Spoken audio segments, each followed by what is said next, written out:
All right, welcome back to Wmma Now with your host Chuck Stevenson, coming at you with some Oktagon fight news. So, Oktagon 72 goes down Saturday, June 14th in Prague, Czech Republic.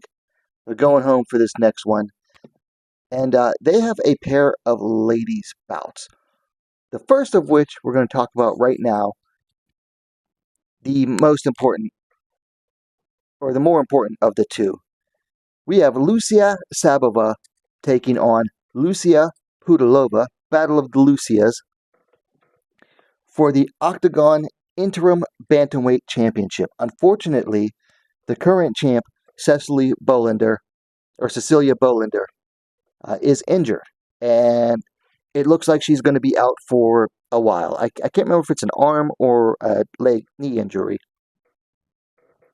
but she is out for the foreseeable future. So this fight was supposed to happen in December, and then Szabova fell ill, got sick, and then Pudilova fought Bolander for the title, and with Bolander coming out ahead. But now, since she's injured, Szabova and Pudilova will meet in June, 6 months after they were originally set to meet. I'm really excited about this one. Uh, I'm glad that it got to happen. It's just sad that this is for an interim title, particularly for Szabova, because she's been working her way towards the title for a while now, and it seemed like she was set for it. Before we get into anything else, let's get into the stats on this one. So, the silent killer Szabova comes in undefeated at 9-0. Pudilova comes in with a record of 16-11-0. Now, Szabova, since she made her return last year against Roza Gumienna, because she got pregnant, had a kid, returned a year and a month ago, because she fought back in like March, I think, of 2024. She returned with an armbar submission win over Roza Gumienna. Then 9 months ago, she defeated Aitana Alvarez via decision. That was a fun fight. And then most recently, she picked up, after falling ill and having to pull out from December, she picked up a submission win over Kalindra Fajita about 2 months ago. Pudilova has had some mixed results. So she came back to Oktagon after getting released from a UFC contract, picked up a split decision win over Cecilie Bolander 7 months ago. That was an absolutely fun fight. So then she was set to face Szabova for the vacant bantamweight title. I want to say inaugural, makes sense. That in December, lost a split decision to Bolander. So split decision win and then split decision loss, both with Bolander.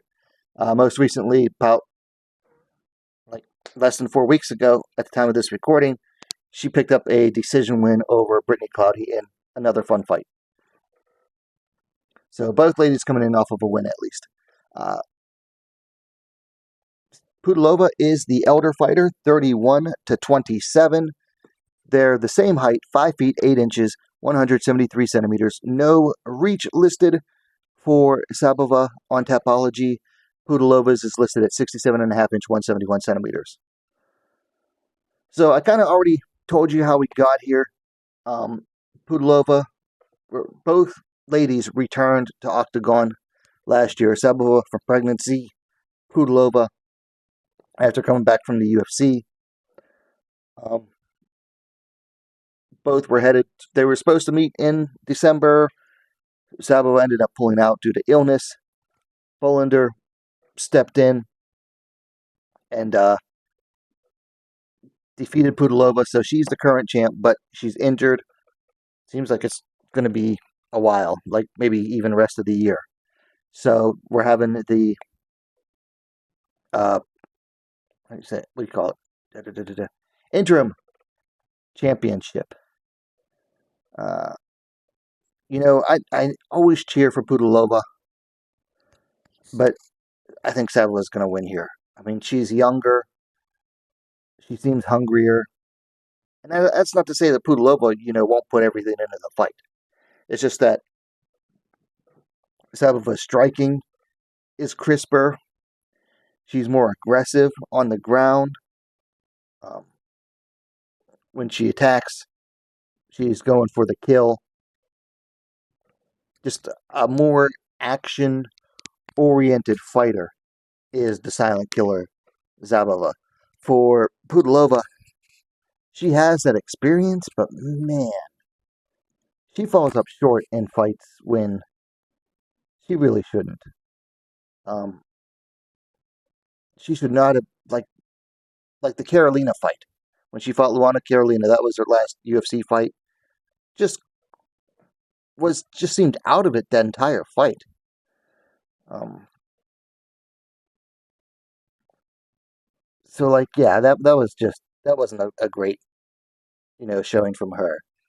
Uh, Justine Kish, all the way back in January 2020 when she lost Justine Kish, Pudilova should not have been losing to someone of Kish's caliber.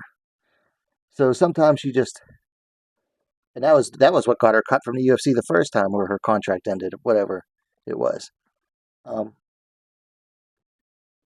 and I don't know what's going on lately because I mean she fought her way back to the UFC, went 1-3, came back to Oktagon, uh, toughed out a tough fight against Cecilie Bolander.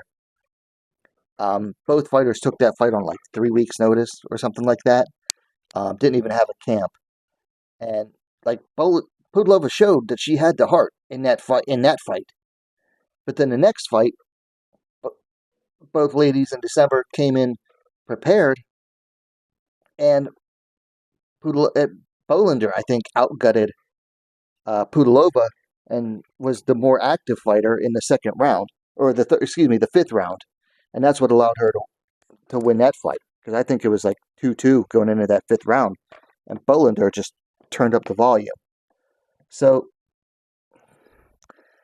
I want to cheer for Pudilova, but I think Szabova takes this, and I mean she is definitely a legit prospect. The other ladies' bout of the evening is also going to be in the bantamweight division. Alina Dalaslan taking on Roza Gumienna. Uh, Dalaslan just made her pro debut, or pro MMA debut, I should say. Before that, she had some fights in kickboxing, and she was undefeated as an amateur. According to Tapology, 5-0 as an amateur, including winning 3 fights in 2 days or 3 days in 3 fights across 3 days in an IMMAF tournament, which is no mean feat.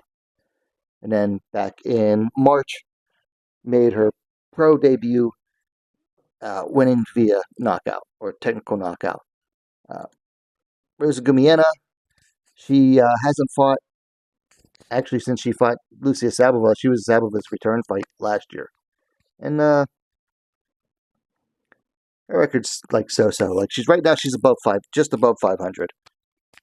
We shall see. Anyway, getting into the stats on this one, Tapology hasn't put them together yet. Dalaslan comes in undefeated at 1-0.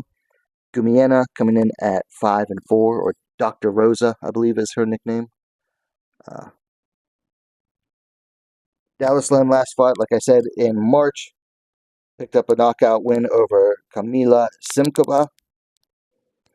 Gumienna hasn't fought since March of last year when she dropped a submission loss to Lucia Szabova. Big age difference here. 24 for Alina Dalaslan, 35 for Dr. Roza, so 11-year age difference. Gumienna is the taller fighter at 5'9", 175 centimeters, very statuesque, very tall, and the 5'7", 170 centimeters for Dalaslan. Reach is almost identical, 68.9 inches, 175 centimeters for Dalaslan, to 68.5 inches, 174 centimeters for Gumienna.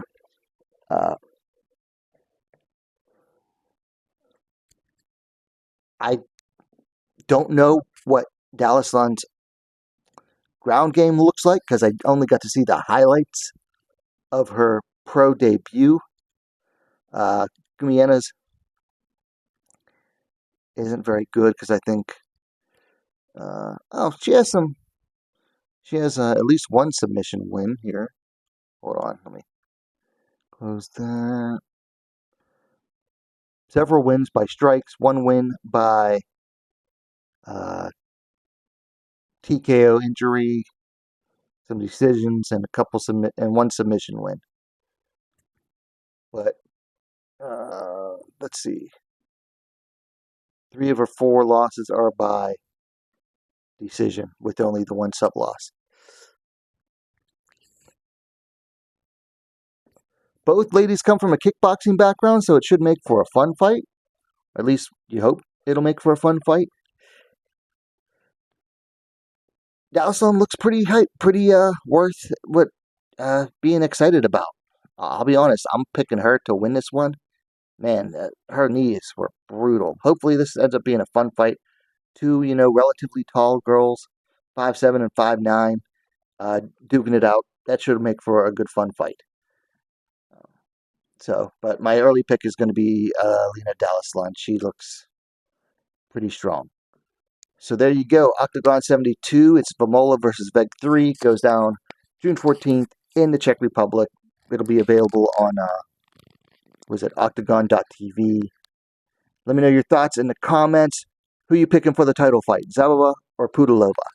Hit that like button, and thanks for watching Wmma Now, the best, most complete women's mixed martial arts dedicated platform on YouTube. Thanks for watching. We'll see you next time.